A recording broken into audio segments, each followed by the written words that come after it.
Assalamualaikum warahmatullahi wabarakatuh. Kami dari kelompok 14 tugas besar jaringan telekomunikasi kelas TT 4505. Beranggotakan Cynthia Febriani, Evenus Valentinus Simanjuntak, dan saya sendiri Ainun Mardia.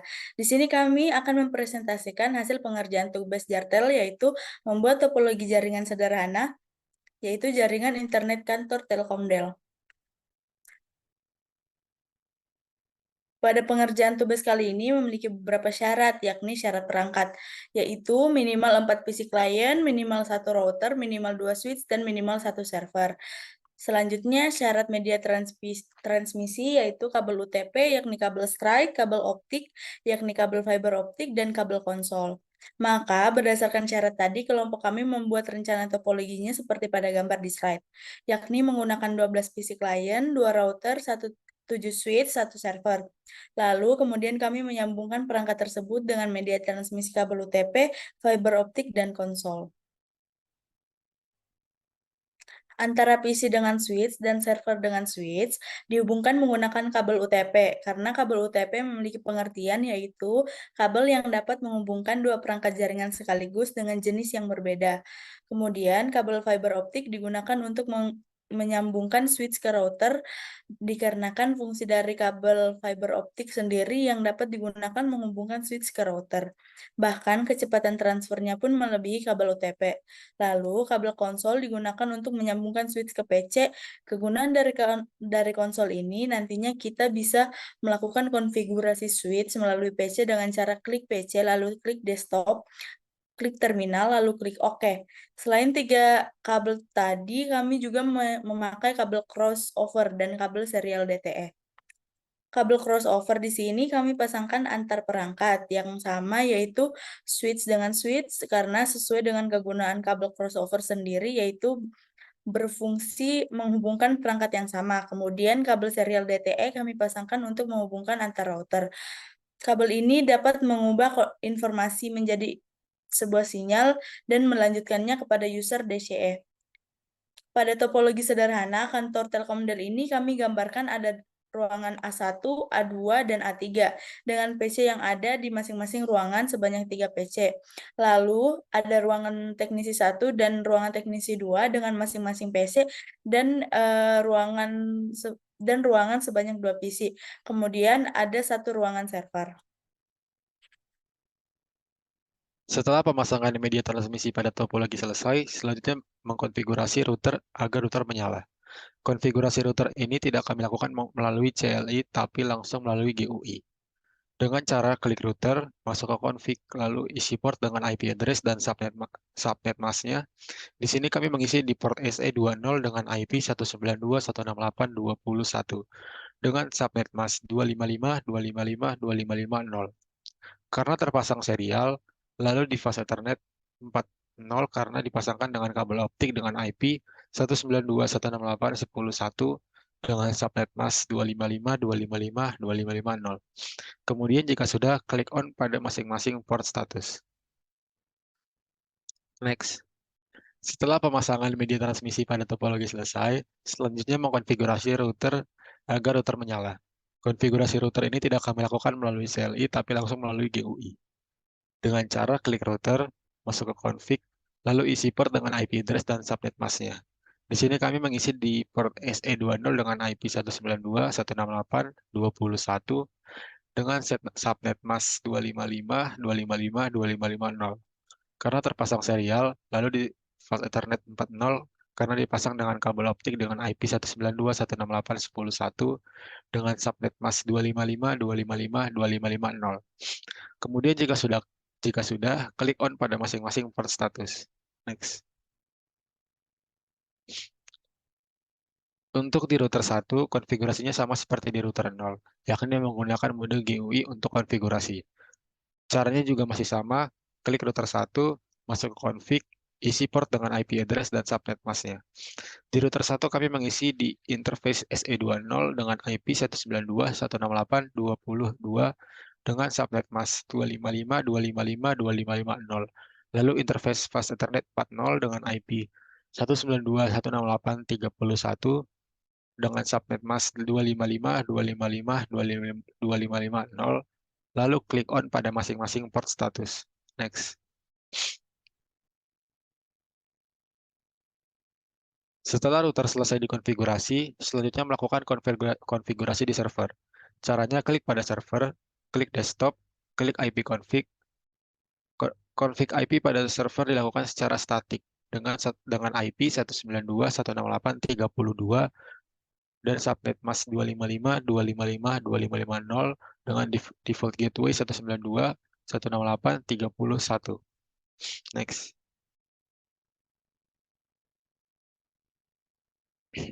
Langkah selanjutnya yang kami lakukan adalah mengkonfigurasi IP pada PC.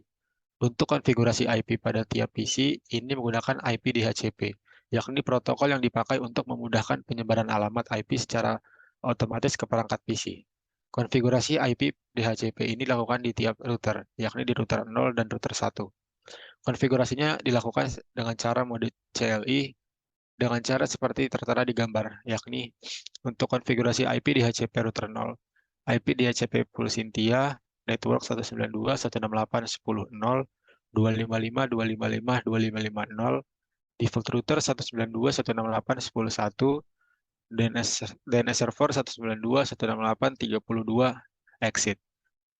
Untuk konfigurasi IP DHCP router 1, IP DHCP full Cynthia, network 192.168.30.0, 255.255.255.0. Default router 192.168.31. DNS server 192.168.32 exit.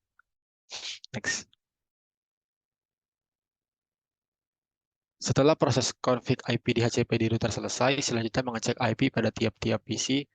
Caranya yaitu klik pada PC, klik desktop, klik ipconfig, lalu klik DHCP. Nantinya kolom-kolom IP, subnet mask, dan gateway di PC akan terisi otomatis dikarenakan mode yang digunakan tadi ialah DHCP. Bisa dilihat di gambar. Namun perlu digarisbawahi, dikarenakan IP PC ini dikonfigurasi menggunakan DHCP, maka IP di tiap-tiap PC akan berubah-ubah. Seperti saat mengcapture layar untuk kebutuhan di PPT, IP di PC 0 berisikan 192.168.10.3. Namun pada saat file packet tracer dibuka di lain waktu dan kami melihat IP di PC 0, IP berubah menjadi 192.168.10.10. Hal ini terjadi karena DHCP bersifat dinamik sehingga IP yang dihasilkan pun bersifat dinamis, bisa berubah-ubah. Next.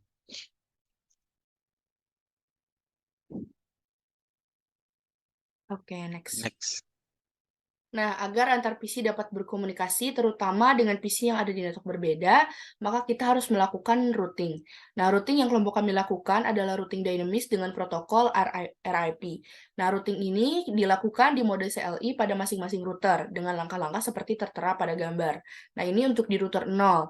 Nah, di router 0 RIP-nya itu kita klik routernya, lalu mode CLI, kita masuk ke mode conft, kita ketikkan router RIP version 2, lalu network 192.168.10.0 dan network 192.168.20.0. Nah, network ini adalah network yang tersambung dengan router 0 tersebut. Nah, kemudian untuk kita dapat melihat informasi hasil konfigurasi jalur di mode router RIP yang telah dibuat, nah kita mengetikkan perintah do show run. Oke, next. Nah, selanjutnya sama seperti di router 0 tadi, kita melakukan RIP di router 1 dengan cara klik di router 1 mode CLI, masuk ke menu conft, router RIP, version 2, lalu network 192.168.20.0, lalu network 192.168.30.0. Nah, network ini adalah network yang tersambung dengan router 1.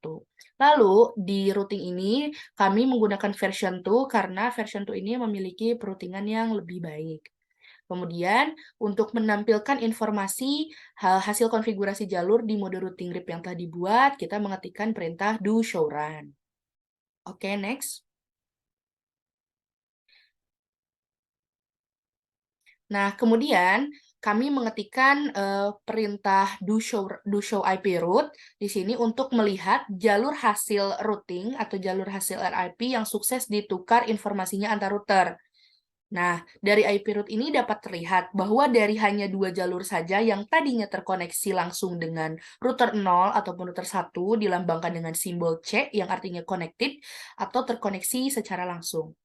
Nah, setelah semua router dikonfigurasi router RIP dan protokol RIP menjalankan fungsinya, yaitu saling menukar informasi antar table routing setiap 30 detik, maka akan muncul jalur network baru dari hasil router RIP tersebut, dilambangkan dengan simbol R. Simbol R itu artinya jalur yang berasal dari protokol RIP. Nah, kemudian untuk angka masing-masing jalur hasil RIP ini yang dilambangkan dengan 120/1, nah angka 1 tersebut melambangkan matriks atau hop yang dilalui router dalam proses pertukaran informasi jalur-jalur network yang ada di tiap router melalui routing protokol RIP. Oke, next. Nah, langkah selanjutnya setelah routing ini berhasil dilakukan, nah ialah memvalidasi apakah routingan yang kelompok kami lakukan itu sudah benar. Nah, validasi ini dilakukan dengan mencoba mengirimkan paket ICMP dari PC klien 1 ke PC klien lainnya. Jika sukses, berarti konfigurasi dan routing yang dilakukan telah berhasil kelompok kami lakukan. Nah, di sini kami mencoba mengirimkan paket ICMP dengan simulasi real time. Nah, terlihat untuk antar PC di router yang sama, itu proses pengiriman paket ICMP-nya langsung successful. Nah, namun di antar PC di router yang berbeda terlihat bahwa dari PC 2 ke PC 9 failed, lalu PC 2 ke PC 9 successful. Nah, kenapa hal ini terjadi? Hal tersebut itu dapat terjadi dikarenakan memang pada awal pengiriman untuk PC dengan router yang berbeda, nah itu perlu mengenali dulu rute ataupun letak PC dengan IP yang dituju. Nah, setelah selesai mengenali rute, maka pada percobaan selanjutnya, paket ICMP pun successful dikirimkan. Terlihat bahwa pada PC 2 sebelumnya failed ke PC 9, namun setelah dicoba yang kedua kali successful. Sama seperti pada PC 6 ke PC 10, pertamanya failed, lalu keduanya successful. Next.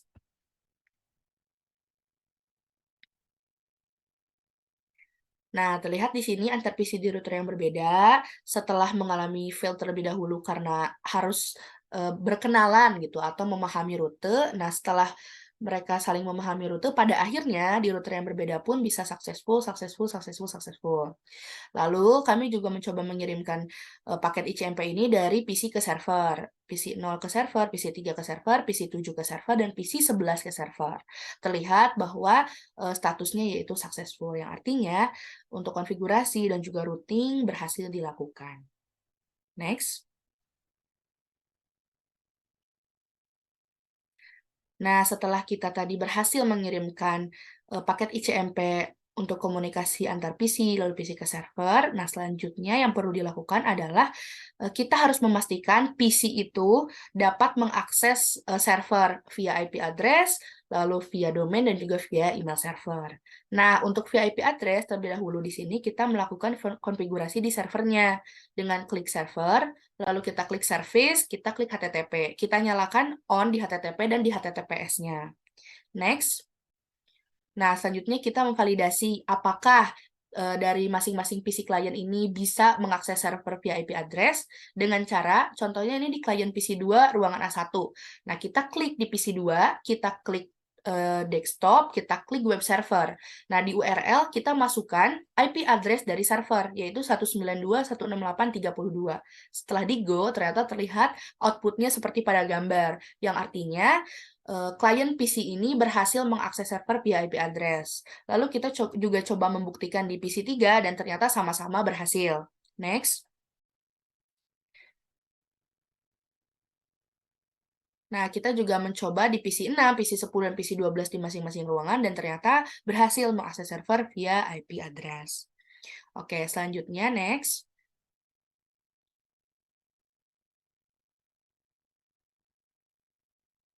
Nah, selanjutnya dari tiap PC ini harus juga bisa mengakses server via domain atau DNS server.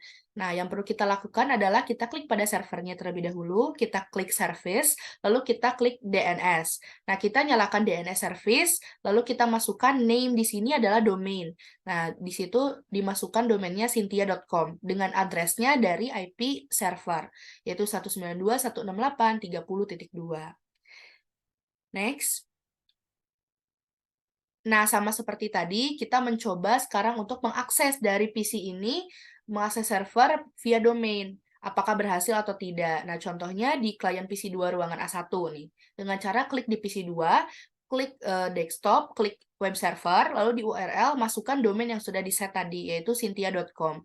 Setelah di-go, terlihat bahwa outputnya itu seperti pada gambar, yang artinya klien PC 2 berhasil gitu mengakses server via domain. Lalu di PC 3 pun sama berhasil mengakses server via domain dengan output yang terlihat seperti pada gambar. Next. Kemudian klien PC 6, PC 10, dan maaf itu maksudnya PC 12 di masing-masing ruangan berhasil untuk mengakses server via domain. Oke, next. Nah, yang terakhir adalah kita harus bisa memastikan tiap-tiap PC itu bisa saling mengirim email, atau dalam artian tiap-tiap PC bisa mengakses server itu via email server. Nah, caranya kita harus konfigur email terlebih dahulu di masing-masing PC. Nah, misalkan di sini ada di PC 0, PC 5, dan PC 7. Di PC 0, caranya kita klik PC, lalu kita klik desktop, lalu kita pilih email. Kita masuk ke menu configure mail. Nah, kita masukkan nama untuk di PC 0 ini apa. Contohnya di sini Cynthia. Lalu email address-nya berarti nama tadi Cynthia @ domain yang sudah kita setting, yaitu cynthia.com. Untuk incoming mail server dan outgoing mail server, itu menggunakan IP dari server 192.168.32. Lalu username-nya berarti Cynthia dengan password bebas di sini 1. Lalu kita klik save. Di PC 5, di PC 7 pun sama, daftarkan namanya mau apa, lalu email address-nya di set berarti 1, di sini berarti @cynthia.com, username-nya samakan 1, password-nya 1. Di PC 7 juga didaftarkan dengan nama Encin, lalu email address-nya berarti encin@cynthia.com, username-nya berarti Encin, password-nya 1. Nah, untuk pendaftaran atau pengkonfiguran email ini dilakukan pada semua PC. Karena kelompok kami mempunyai 12 PC, maka kelompok kami mengkonfigur emailnya ke 12 PC-nya. Dengan namanya ada Cynthia, ada Evenus, ada Ainun, Ainun 1, Ainun 2, Evenus 1, Evenus 2, Encin 1, Bucin, dan sebagainya. Next. Nah, selanjutnya setelah tadi kita menentukan username dan password dari tiap-tiap PC, nah kita di sini mendaftarkan semua nama user dan password yang sudah kita set tadi ke server dengan cara klik server, klik service, masuk ke email. Kita on-kan dulu SMTP service dan POP3 service. Lalu kita masukkan domain name-nya cynthia.com. Nah, lalu lalu kita masukkan user dan password. Kita masukkan satu persatu 12 nama username dan password yang sudah kita buat tadi untuk di masing-masing 12 PC. Next. Nah, setelah didaftarkan, sekarang kita mencoba untuk mengirimkan email. Apakah berhasil atau tidak. Namun sebelum itu, untuk mempermudah pengiriman email, nah kita memberikan komen nih di tiap-tiap PC dengan komennya itu nama username dari PC tersebut. Misalkan di PC 0, tadi kan username-nya Cynthia, maka ditulis komennya user itu Cynthia. Di PC 10, misal tadi kan dinamakan Ainun 1, maka kita beri komen itu adalah PC dengan username-nya Ainun 1. Oke, next. Nah, selanjutnya kita mencoba mengirimkan email. Di sini, klien PC 1, user Evenus, mengirim email ke PC 12, user Ainun 2. Dengan cara di PC 1 diklik, lalu klik desktop, klik email, lalu klik compose. Nah, di sini memasukkan email address dengan PC yang dituju. Nah, karena tadi mau mengirim ke PC 12 itu berusername Ainun 2. Nah, berarti beremail address-nya ainun2@cynthia.com. Masukkan to-nya ainun2@cynthia.com, subjeknya bebas, di sini bertanya kabar, isi teksnya bebas, di sini halo Ainun, apa kabarnya? Lalu klik send. Nah, kita lihat apakah PC 1 berhasil nih mengirim email. Nah, kita lihat di PC 12 dengan cara klik di PC 12, klik desktop, klik email, lalu klik resave. Ternyata terlihat bahwa ada email dari PC berusername evenus@cynthia.com. Nah, dengan subjek bertanya kabar, yang artinya PC 1 tadi berhasil mengirim email ke PC 12, dan PC 12 pun berhasil menerima email dari PC 1. Next.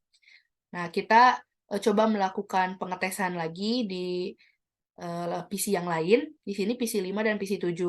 Nah, tuh-nya PC 7 itu kan berusername Encin, berarti dia beremail address encin@cynthia.com. Dengan subjek di sini kelompok Jartel dan teksnya kelompok 14, Cynthia Evenus Ainun. Send. Lalu kita lihat di PC 7-nya. Nah, terlihat di receive emailnya, maaf, terlihat di receive emailnya, di PC 7 ini ternyata dia menerima email dari PC 5 berusername 1. Nah, dengan subjek kelompok Jartel, yang artinya klien PC 5 sudah berhasil mengirimkan email ke PC 7 dan klien PC 7 pun berhasil menerima email. Next. Nah, dapat disimpulkan bahwa kelompok 14 berhasil membuat topologi jaringan sederhana, yaitu topologi jaringan internet kantor Telkomsel.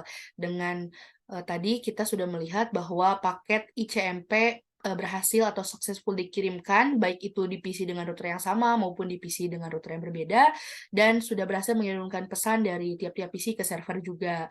Lalu kelompok 14 juga berhasil memastikan PC-PC yang ada di topologinya itu bisa mengakses server via IP address, via DNS server, dan juga via email server dengan langkah yang sudah dibuktikan tadi. Next. Nah, maka dari itu, sekian yang dapat kelompok 14 presentasikan terkait tugas besar jaringan telekomunikasi membuat jaringan topologi sederhana, yaitu jaringan internet di kantor Telkomsel. Mohon maaf atas segala kekurangan dan kesalahannya. Akhir kata, wassalamualaikum warahmatullahi wabarakatuh.